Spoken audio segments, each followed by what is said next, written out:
Baik, Habib, ada yang bertanya lagi nih, Habib. Tapi ini mohon maaf, Iya, iya. punten-punten Habib, kalau agak sedikit gimana ini. Karena ini banyak sekali pertanyaan yang masuk eh, Hmm. terkait eh, eh, apa ya? Ini apa terkait kasus Habib Bahar, Habib. Iya. Ya, eh, menurut Habib seperti apa? Ana sudah sering menyampaikan di mana-mana di panggung bahwa kalau Ana terlepas dari hal-hal yang lain, Ana memandang beliau ini adalah mujahid bagi para habaib muda.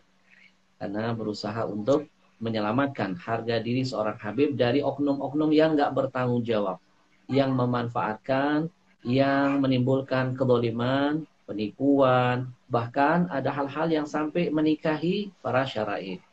Nah, eh, jamaah banyak ingin bertanya nih, menurut Habib seperti apa nih, Habib? Iya. Jadi begini, kita harus jangan melawan atau menentang kepada alam. Ya. Sistem alam itu adalah sistem yang berlaku sepanjang masa. Artinya ada siang, ada malam, ada laki, ada perempuan, ada lembut, ada keras. Ya. Ada hak, ada batil. Ada haram, ada halal. Ada putih, ada hitam. Nah, itu sudah sesuatu yang menjadi alami ya, sunatullah di atas bumi ini. Gitu. Oleh karena itu sifat manusia itu berbeda-beda. Ada yang lemah lembut, ada yang kasar tapi benar ya, ada yang tengah-tengah di antara itu dan sebagainya. Jadi semuanya itu kalau menurut Ana ya, kenapa sih Allah Taala itu menciptakan Sayyidina Abu Bakar dan Sayyidina Umar? Kok nggak Sayyidina Abu Bakar aja sama Sayyidina Utsman? Ada Sayyidina Utsman, lalu Sayyidina Ali. Abu Bakar lemah lembut, suka menangis, nggak mampu dia itu melihat sebuah kemungkaran, kezaliman, tapi dengan tangisan, dengan lemah lembut dia itu menghilangkannya. Begitu meninggal, dia cuma 2 tahun sekian, diganti sama Sayyidina Umar, 10 tahun lebih. Keras orangnya, nggak bisa melihat sebuah kebatilan. Anaknya sendiri pun dicambuknya, karena dia itu telah dijerumuskan oleh sebagian temannya untuk meminum khamar dan sebagainya. Cambuknya, gitu. Nah, artinya apa? Kenapa kok harus ada Sayyidina Umar? Kok nggak Sayyidina Abu Bakar aja yang lembut? Lalu kemudian datanglah Sayyidina Utsman yang sangat lembut, ya sama seperti Abu Bakar, lemah lembut, penuh kasih sayang dan sebagainya. Begitu dia meninggal, diganti Sayyidina Ali yang keras orangnya, nggak bisa melihat sebuah kemungkaran. Maka suatu kemungkaran sama seperti Sayyidina Umar, maka diterjangnya, nggak pernah takut pada orang. Bahkan lihat bagaimana Sayyidina si Amr bin Abdul Wud, musuh Islam yang paling utama, yang pernah membunuh 1.000 orang. Ketika dia itu, Nabi SAW membuat hondak, parit di kota Madinah. Itu sudah diperkirakan ya oleh Salman Farisi tidak bisa dilampaui oleh kuda sekalipun gitu. Nah, jadi sudah diperkirakan. Subhanallah, ini si Amr bin Abdul itu bisa melampauinya. Dari saking hebatnya, padahal umurnya itu di atas 70 pada waktu itu. Sudah pernah membunuh 1.000 orang lebih. Jadi terkenal, jadi preman, ganas, sadis, dan sebagainya. Gitu. Sehingga ketika dia itu sudah melewati dengan kudanya ke bagian atau tempat Nabi SAW dan sahabatnya berkumpul, maka di saat itulah dia menantang duel. Maka kemudian Nabi SAW mengatakan kepada sahabat-sahabatnya, siapa di antara kalian yang mau memenuhi tantangannya? Semuanya diam. Semua tertunduk. Nggak ada yang berani mengangkat kepala. Karena apa? Saya tahu semuanya. Siapa Amr bin Abdul Wud. Tapi lihat bagaimana Sayyidina Ali bin Abi Thalib saat itu juga spontan dia mengatakan, gal ana ya Rasulullah. Padahal umurnya masih 21. Masih muda. Apa kata Nabi Muhammad?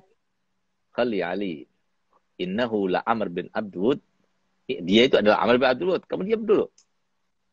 Ditawarkan lagi untuk kedua kalinya. Juga seperti itu menundukkan kepala para sahabat. Sayyidina Ali mengatakan, gal ana ya Rasulullah. Aku ya Rasul. Gal.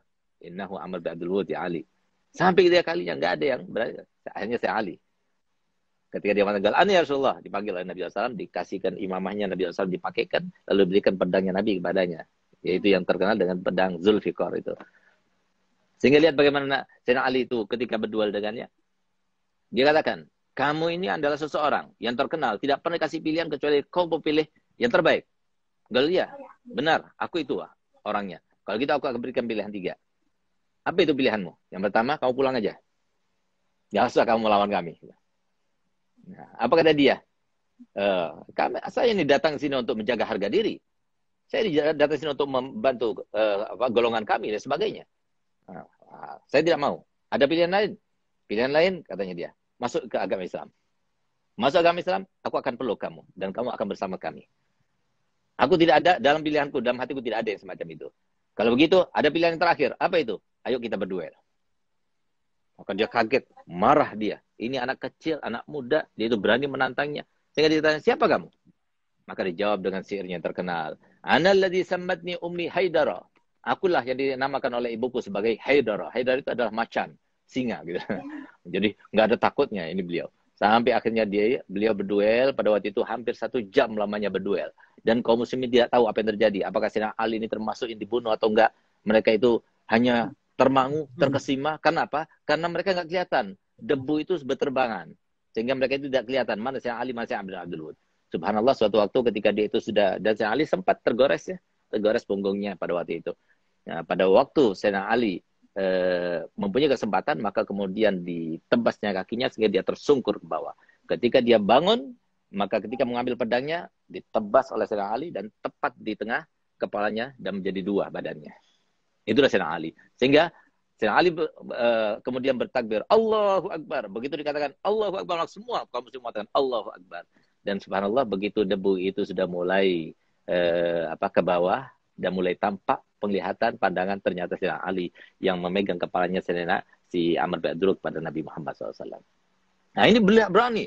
Jadi pemberani luar biasa gitu. Tapi keras. Jangan sampai ada sebuah kezaliman di depannya Sayyidina Ali bin Abi Thalib. Kenapa harus ada Sayyidina Ali bin Abi Thalib? Kenapa harus ada Sayyidina Umar bin Khattab? Jadi memang ada orang yang harus itu keras. Jadi di Indonesia ini cukup kita ambil sejarah. Mohon maaf ya, kita ini orang Indonesia juga ya. Alhamdulillah saya ini dari segala macam dinasti saya ada.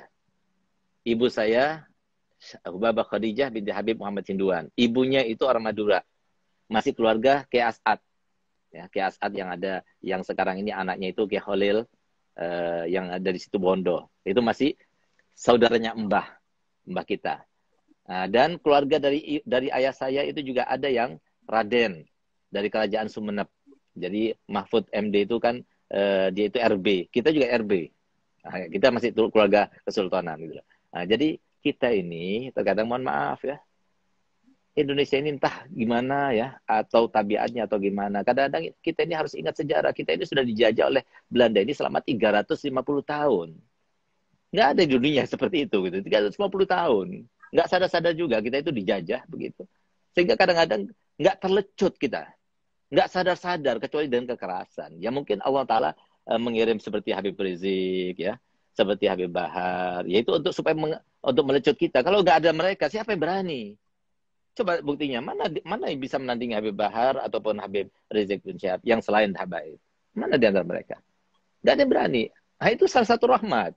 Kalau nggak ada mereka, tambah parah lagi Indonesia ini, negara ini. Jadi alhamdulillah ada yang seperti itu. Walaupun kita sendiri ya, walaupun Habib Bahar itu ada murid kami ya, dan bahkan sempat saya waktu dia keluar, telepon saya pada sore harinya, dan dia bilang, Beb, saya ini sekarang disambut ratusan ribu orang yang menyambut saya. Ya sebetulnya bukan dia yang memerintahkan mereka untuk menyambut ya, wallahualam, tapi mereka karena cinta kasihnya mereka kepada Habib Bahar, sehingga mereka itu banyak berkumpul ribuan orang, bahkan puluhan ribu orang pada waktu itu. Dan dia katakan, saya sempat berpesan kepada dia, Beb, ente sudah di penjara sekian lama, tolong lebih arif, lebih bijak, berdakwalah dengan siasat, gitu ya.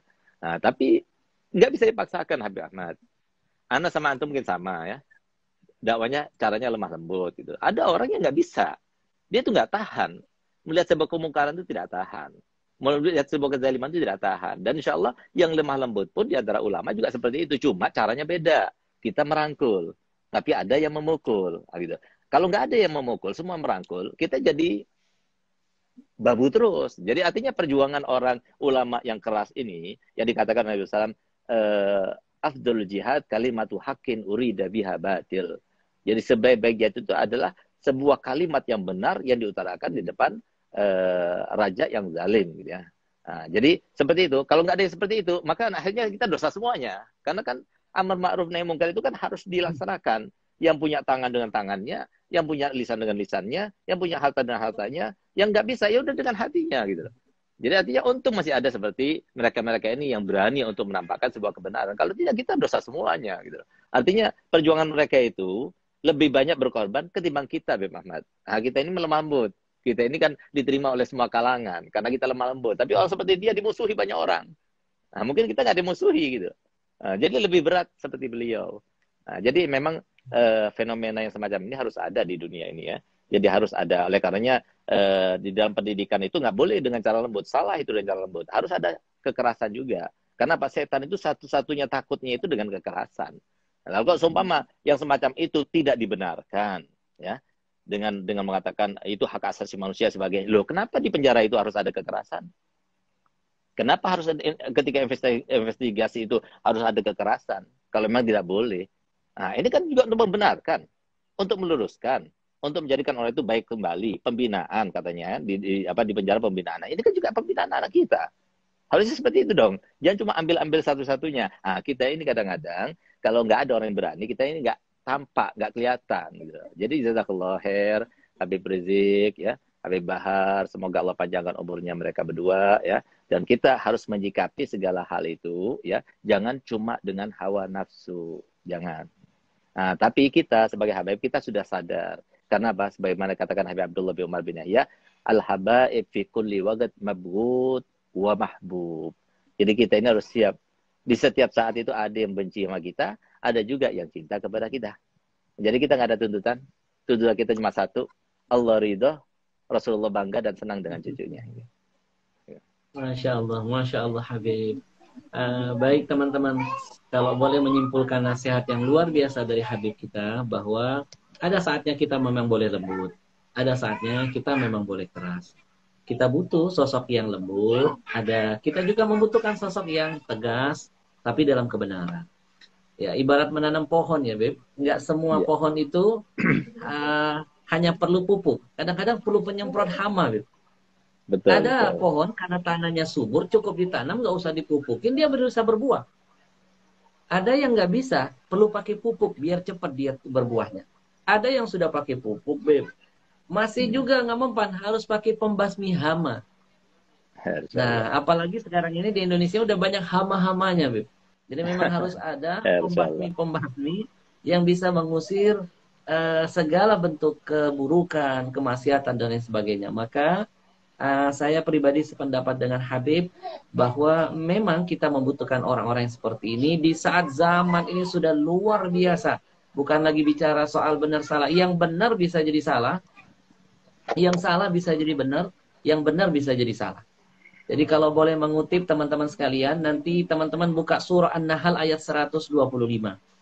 Ud'u ila sabili rabbika bil hikmah wal mau'izatil hasanah. Hikmah di sini bukan hanya lembut, inti keras, perang pun hikmah. Seperti tadi yang disampaikan Habib. Bagaimana Imam Ali memberikan 3 pilihan. Mengajak orang kepada Tuhannya dengan hikmah.